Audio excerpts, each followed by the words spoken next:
Most people think financial danger begins when a market crashes. I have never believed that. I think the danger begins much earlier. It begins the moment people stop trusting what they are looking at. It begins when they start wondering whether the balance on the screen and the reality underneath it are still the same thing. It begins when they realize that what they call ownership may actually be permission. It begins when they discover that what they thought was money may really be a claim inside a structure built on confidence. That is when the real trouble starts.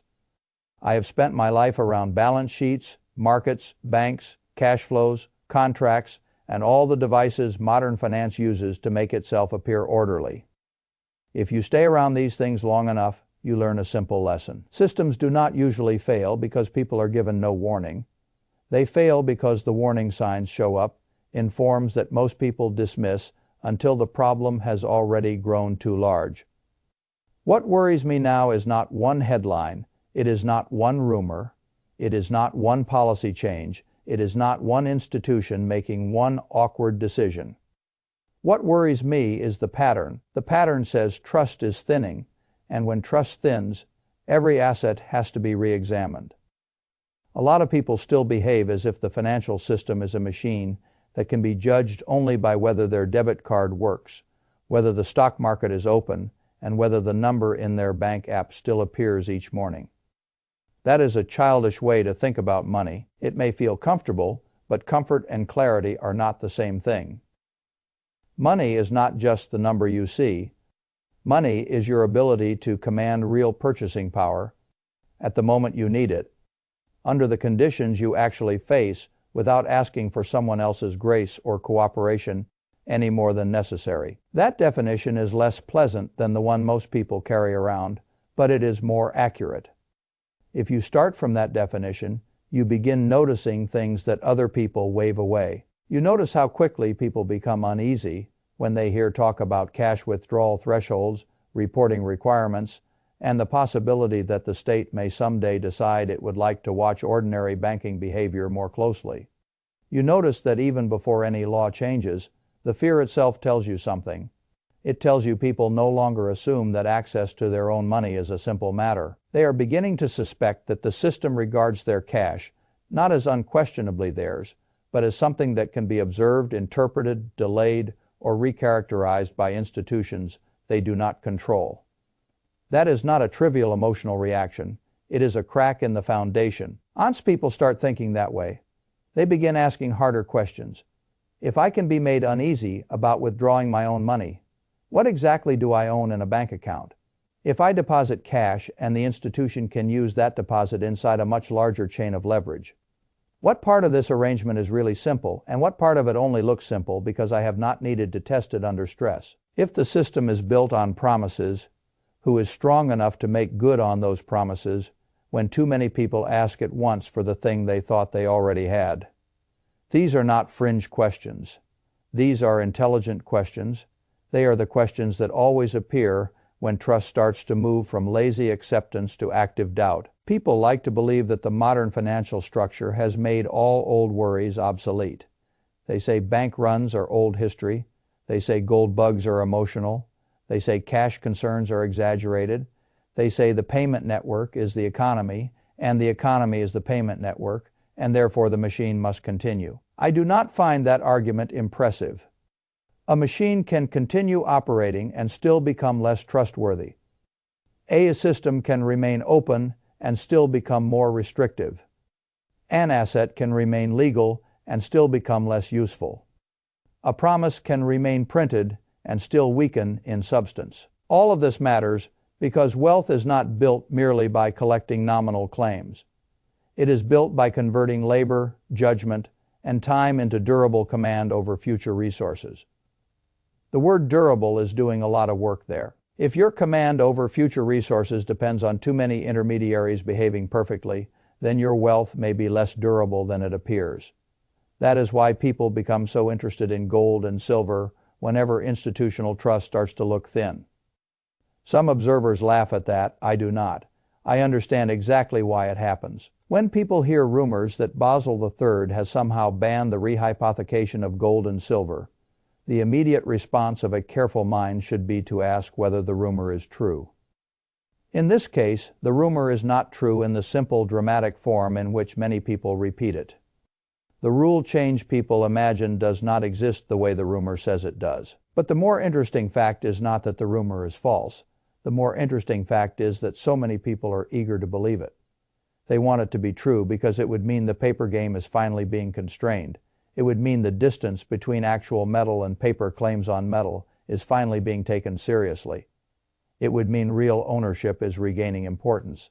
That desire does not come from nowhere. It comes from a rising suspicion that the paper market and the real thing have been allowed to drift too far apart. That suspicion is not irrational. Modern finance loves abstraction because abstraction scales. It is easier to trade a contract than a bar. It is easier to pass an electronic claim than to move a vault. It is easier to create synthetic exposure than to move heavy assets from one hand to another. The system prefers speed, convenience, leverage, and accounting neatness. But every one of those preferences carries a price. The price is distance from reality. The more layers you place between the owner and the asset, the more you are relying on process rather than possession. The more claims you can create on top of a thing without moving the thing itself, the more you create a world where the paper market develops its own weather. At first, this feels efficient. Later, it begins to feel unstable. Most people do not care about that difference during normal periods. They care only when stress arrives. They care when they begin wondering whether the quoted price is discovering reality or merely reflecting the internal logic of the paper structure. They care when they notice that there may be plenty of contracts, but not enough willingness to deliver the underlying thing at the quoted price. They care when markets that are supposed to represent value begin to look instead like machines for managing perception. This is why gold and silver attract serious attention whenever confidence weakens. Not because they are magical, not because they are guaranteed to rise every day, not because owning coins turns a man into a philosopher. They attract attention because they reduce counterparty distance. A man holding metal in his own possession has removed several layers of dependence. He may still face price volatility, but he is no longer arguing with a screen about whether his asset exists, where it is, or whether someone else has built 3 additional claims on top of it. That is a meaningful difference. It is fashionable to mock people who care about direct ownership. I think that mockery comes from minds that have grown too accustomed to abstraction.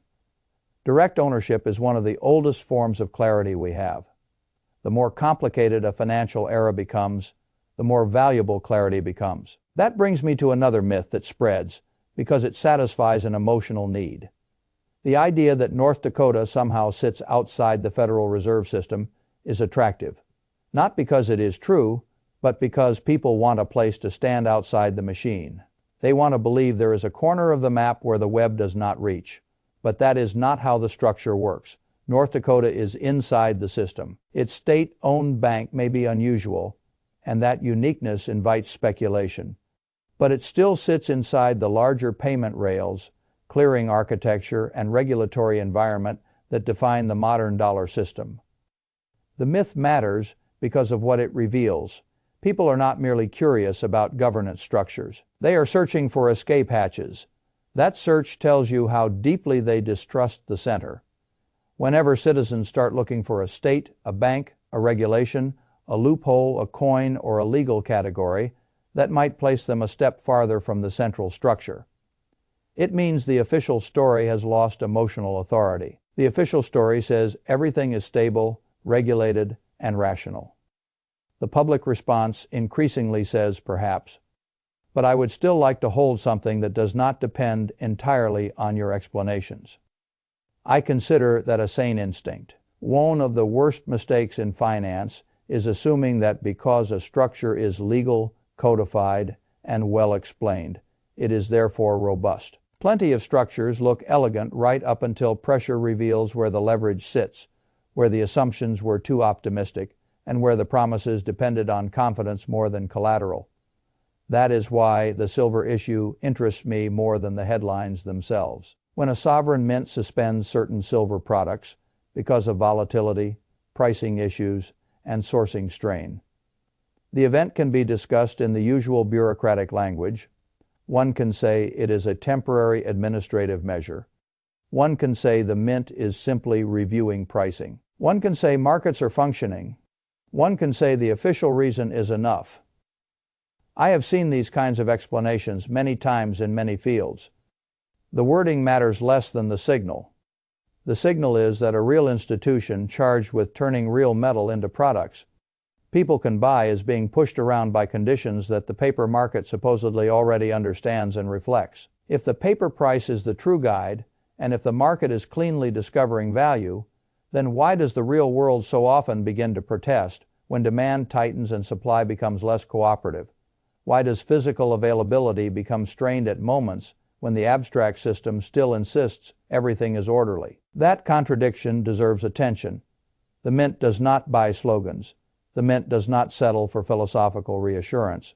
The mint buys metal, and when metal cannot be obtained smoothly at the prices or under the conditions the broader system implies should be normal, something important is happening.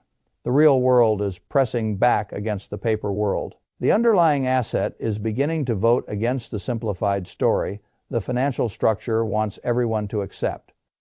This is not the first time we have seen that sort of tension, but repeated tension matters. It tells you the problem is not a freak interruption. It tells you there is a structural contest between price discovered by layers of contracts and price demanded by the need to source actual material. Once you understand that contest, you stop treating every strain as an isolated inconvenience. You start recognizing a pattern. The pattern says that abstraction can dominate reality for a long time, but not forever. Sooner or later, the thing itself reasserts power. That is a lesson much bigger than silver. It applies to all of finance. For years, markets can be managed by confidence, narratives, leverage, and the habit of treating settlement as a technicality. Then conditions tighten. Inventory matters, delivery matters, trust matters, counterparty chains matter. Suddenly, the system rediscovers the old truth that not all claims are equal. Some are direct, some are indirect, some are senior, some are fragile, some are liquid only while the network remains calm. Some are liquid because they are owned in a form that does not require permission. That hierarchy is easy to ignore in comfortable times. It becomes decisive in strained times. I learned long ago that risk does not announce itself politely. It accumulates quietly where people have become careless about definitions. Cash is not always just cash. It may be a bank liability. A bank liability is not the same as currency in hand. Paper gold is not the same as metal in your possession. A retirement account statement is not the same as immediate spendable freedom under all conditions. Home equity is not the same as liquid capital.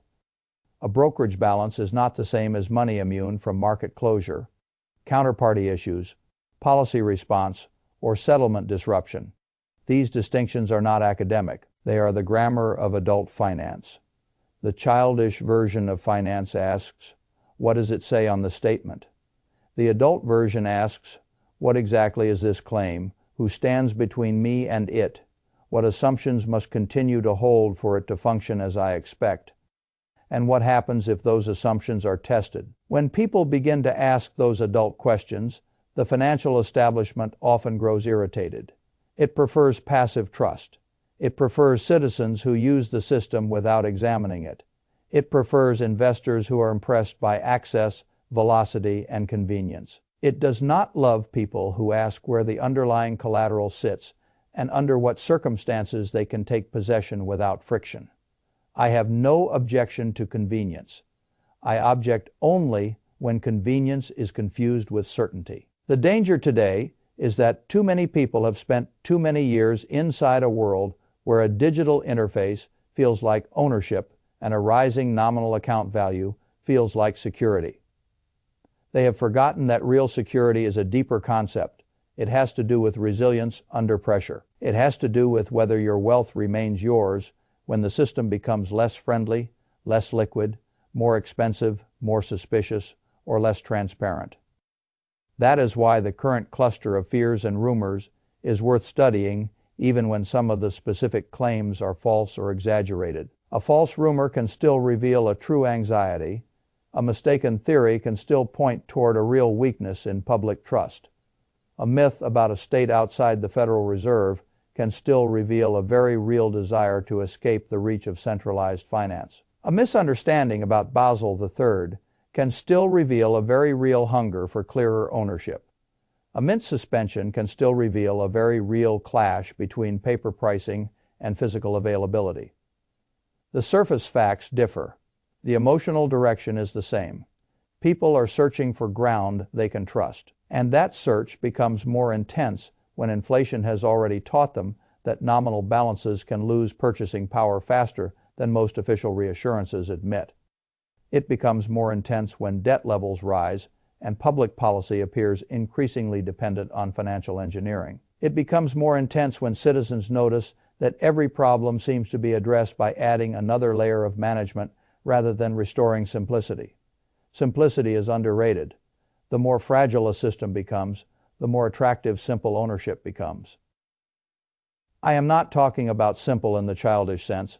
I am talking about simple in the robust sense. An asset you can identify, hold, and transfer without begging a committee for interpretation is simple.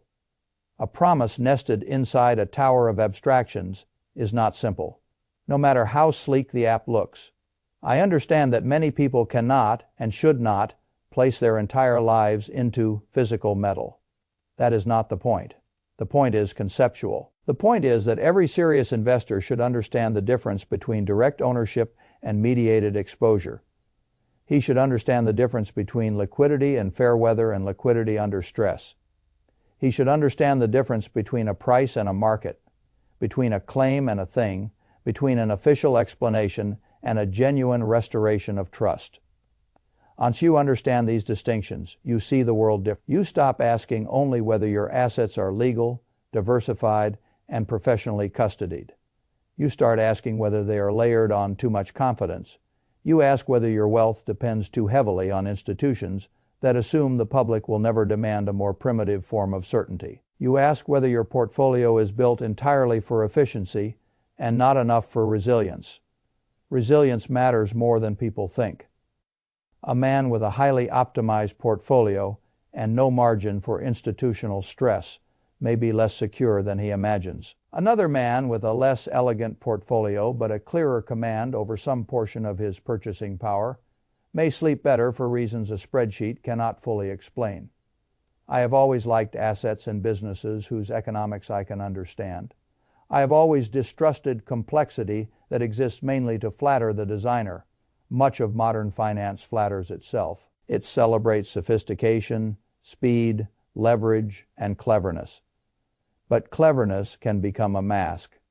It can conceal just how dependent the whole apparatus is on confidence, remaining lazy and continuous. Confidence is never guaranteed. Once the public begins to question ownership, access, and price discovery all at once, you are no longer dealing with a technical problem. You are dealing with a legitimacy problem. Legitimacy is precious. A market can survive volatility. It struggles to survive widespread doubt about whether the rules still describe reality. That is why I do not laugh when ordinary people grow interested in holding some gold or silver. I do not laugh when they question whether cash in a bank and cash in hand are truly the same under all conditions. I do not laugh when they wonder whether paper contracts can represent hard assets indefinitely without friction. I do not laugh when they notice that official explanations become more numerous precisely when the system feels less intuitive. People notice more than elites think. They notice when every answer sounds technically correct, but emotionally unsatisfying. They notice when the letter of the rule remains intact, but the spirit of ownership feels thinner. They notice when convenience has become a substitute for trust. And when people notice these things, they begin rearranging their behavior.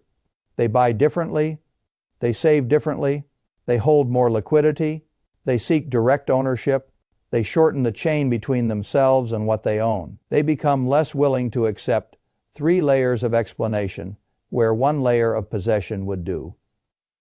That shift is rational. The public is often late, but it is not always foolish. Sometimes what looks like paranoia is simply delayed recognition that the modern financial system has grown too dependent on mediation. Mediation can function beautifully for long stretches. It can also become the source of fragility when too many participants want certainty at once. If enough people seek certainty simultaneously, the paper world discovers what it can and cannot truly deliver. That is why I pay more attention to these seemingly disconnected stories than many people do. I see not four separate curiosities, but one larger development. People are reevaluating what counts as ownership. They are reevaluating what counts as access. They are reevaluating whether institutional statements deserve automatic trust.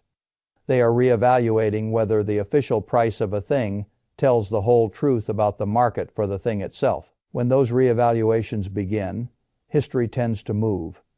I am not predicting the hour or the day when some grand reset arrives. I do not trade in theatrical prophecy. I care about incentives, structures, and human behavior. Human behavior is telling me that the appetite for directness is growing. The appetite for directness grows when the appetite for trust declines. That is the heart of the matter. In times like this, I do not believe the intelligent response is to panic. Panic is expensive and usually stupid. But I also do not believe the intelligent response is to remain mentally asleep, waving away every sign of tension, because the system still functions well enough for lunch to be purchased with a card. Between panic and sleep there is a third posture: attention. Attention to what you own. Attention to how you own it. Attention to which assets are merely promises and which are possessions. Attention to whether your wealth exists only as entries inside structures you do not control. Attention to whether your portfolio has any ballast, if confidence in those structures. I like businesses that can withstand bad weather. I think people should build personal balance sheets the same way. A personal balance sheet designed only for normal times is not a strong one. It may be efficient, it may be fashionable, it may be praised by polite experts. But if it has no respect for direct ownership, no margin for institutional stress, and no awareness of the difference between the paper world and the physical world, then it is weaker than it appears. That weakness does not show itself every day, but one day it does. And when it does, the people who prepared quietly look less dramatic than the people who dismissed them. I would rather be quietly prepared. At my age, I have no interest in dazzling anyone with complexity. I care far more about knowing what is mine, what depends on whom, and what remains solid. If confidence becomes more expensive, the older I get, the more I admire forms of wealth that do not require a legal seminar to explain why they are safe. That is why this subject matters, not because rumors are always true, not because every fear will become a crisis tomorrow, not because metal solves every financial problem, but because the pattern is telling you something that polite financial culture does not want to say plainly. The system is increasingly efficient at creating claims. People are increasingly interested in owning things. And when a society begins moving from faith in claims toward demand for things, that is not background noise. That is the sound of trust being repriced. When trust is repriced, every asset is repriced with it. That is the moment when definitions start to matter again. That is the moment when possession starts to matter again. That is the moment when the difference between the paper story and the physical reality stops being a theory and starts becoming the whole game. I have learned never to ignore that moment, neither should you.